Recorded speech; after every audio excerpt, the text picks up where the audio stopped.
With its Nazis winning World War II premise, 2014's Wolfenstein The New Order manages to be both pulpy and serious. Yes, it has robot Nazi dogs, but it also has a concentration camp scene that's presented with tact, and that balance keeps the fantastical grounded in a brutal reality. The upcoming sequel, Wolfenstein 2 The New Colossus, walks that same line, and it goes one step further. It brings you out of Europe and to alt 1960s America amidst threats that persist in real life in the present day. We recently played a few hours of The New Colossus, broken up into two levels. The first is the opening wheelchair mission, which we played at E3, and the second starts out in Roswell, New Mexico during a 4th of July Nazi parade. Blackovich arrives in Roswell dressed as a fireman and carrying a nuke in his fire extinguisher, and the first thing you see, just ahead of you on the sidewalk, is a pair of Klansmen in white robes and hoods.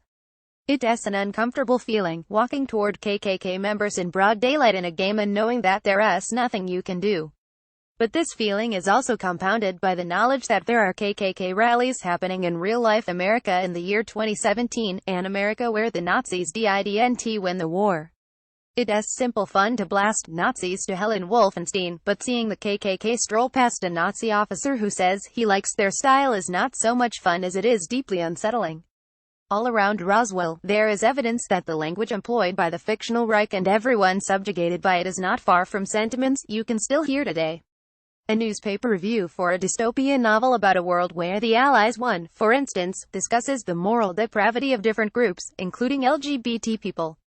A newspaper clipping later in the mission features a letter to the editor thanking the Germans for saving America from social ills.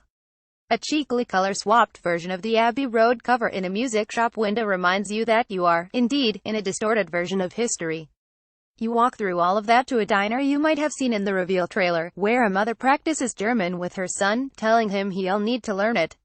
Then a commandant walks in and talks about strawberry milkshakes in a comically threatening soliloquy before getting shot in the head.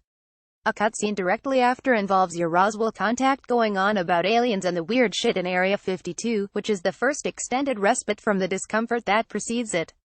But it's not the last. You take your nuke underground and proceed to fight hordes of mech and Nazis on a train using powerful machine guns and hatchets, which is pure, ridiculous fun.